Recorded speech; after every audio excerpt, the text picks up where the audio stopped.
départ, c'est l'une des nouvelles séquences du Grand Journal le vendredi cette saison et nous sommes rejoints le vendredi par Simone Roux dans Benzaken. Bonjour Simone et Shana Tova. Shana Tova. Merci d'être avec nous. Vous êtes la directrice de l'American Jewish Committee Europe. 2 sujets ont retenu votre attention cette semaine. On démarre avec l'Iran dont on parlait à l'instant, mais on va regarder cette question de manière un peu différente maintenant. Premier anniversaire demain de la mort de Mahsa Amini, jeune femme kurde de 22 ans morte en prison après avoir été arrêtée par la police des mœurs du régime. Quel bilan, Simone, tirez-vous de l'action de protestation, du processus révolutionnaire même qu'a généré cet événement? Tout d'abord, la répression a été, on le sait, tragique, avec plus de 20 000 arrestations, plus de 600 morts, de disparus, des tortures généralisées, des viols de détenus, des familles des manifestants et militants sont constamment menacées. Mais bien qu'il n'y a plus de manifestations aujourd'hui visibles, c'est-à-dire des manifestations de masse comme on a pu le voir l'année dernière, un mouvement de désobéissance civile persiste malgré tout. La jeunesse défie le régime en filmant des actes de rébellion et en partageant sur les réseaux sociaux. Beaucoup de femmes ne portent plus de voile et se filment constamment sur les réseaux sociaux. Donc, il y a quelque chose qui se passe dans le pays. Oui. Et je pense qu'en réalité, il n'y a plus la possibilité de revenir vraiment en arrière. Il y a quelque chose qui s'est passé. La peur a disparu ? Je pense que la peur est là. Mais par contre, beaucoup de jeunes aujourd'hui sont tellement proches des valeurs occidentales, sont tellement proches de nos modes de vie, détestent tellement ce régime islamique qu'ils décident malgré tout de vivre avec cette peur, de prendre leur courage à deux mains et donc de défier le régime. Et donc je pense que ça disparaîtra pas. Alors qu'est-ce que vous espérez pour la suite ? Est-ce que cette jeunesse iranienne qui est en première ligne de ce combat, est-ce qu'elle peut continuer son combat malgré la répression ? Alors, j'entends beaucoup ces derniers jours, notamment sur les plateaux télé, beaucoup de pessimisme, beaucoup même de cynisme, mais c'est pas très juif. Donc moi j'ai confiance en la jeunesse iranienne qui s'est déjà révoltée dans le passé, notamment dans le monde étudiant. Exactement, notamment aussi avec la révolution verte aussi. Et donc, je pense qu'ils continueront à prendre des risques. Le régime qui est à la fois donc en opposition totale avec son peuple, économiquement asphyxié, y compris par ailleurs son peuple, je pense finira à un moment ou à un autre par tomber.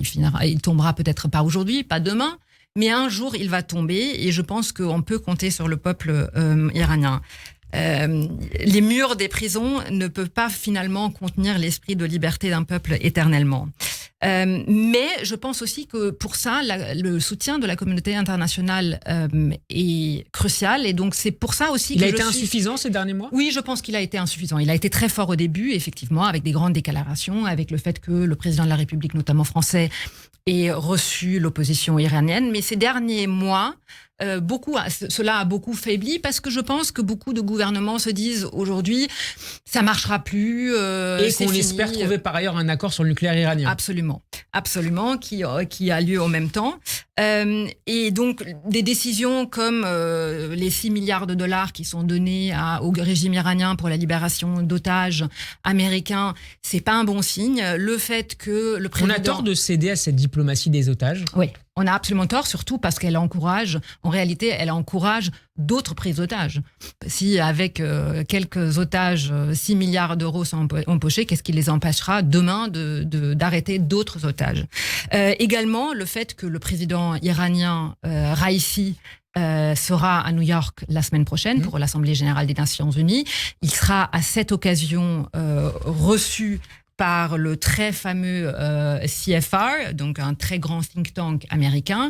Ça, ce sont ce genre de signaux qui sont extrêmement mauvais, et notamment pour l'opposition et pour la diaspora iranienne, assez insupportable. Et c'est dans ce contexte, Simone, de crise de légitimité que la République islamique organisera au printemps prochain des élections législatives. Est-ce que vous en attendez quelque chose ?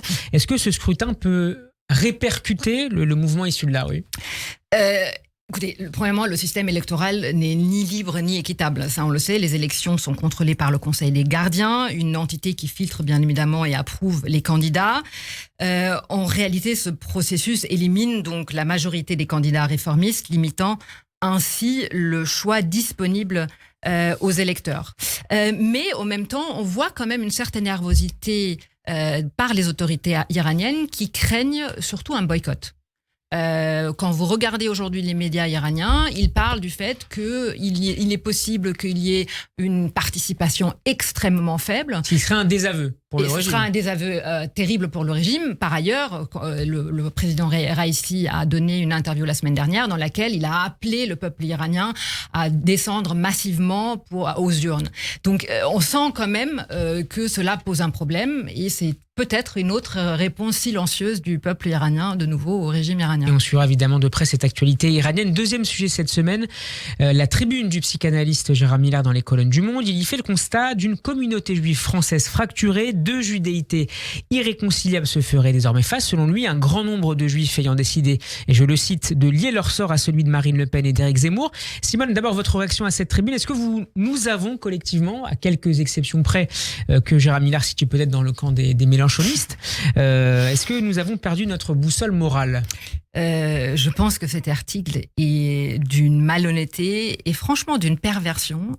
Pour un psychanalyste, c'est quand même quelque chose sans nom. Ce qui est terrible dans la tribune, c'est qu'il prend un petit phénomène, et je nie pas que ce petit phénomène existe, et on fait une généralisation. D'une certaine manière, il fascise les Français juifs, finalement pour mieux taire la complaisance pour l'antisémitisme de la France insoumise. Qui est un vrai sujet. Et de Jean-Luc Mélenchon, bien évidemment, et qui, lui, a toujours nié. Alors, il y a certes des indices d'un vote Zemmour chez les Français juifs. Certains bureaux de vote de Paris ou de Sarcelles, ceux des Français en Israël, peuvent en fournir des pistes, même si l'abstention y a souvent été plus forte que le vote Zemmour. Mais il n'y a pas de trace d'un vote massif pour le Rassemblement national. Par exemple, au second tour, ni aux législatives. Macron a eu 85% des voix au second tour dans la 8e circonscription des Français de l'étranger. Donc, il comprend bien évidemment Israël. Alors, que cherche finalement à nous dire Monsieur Miller avec ces faux milliers de juifs supposés extrémistes ?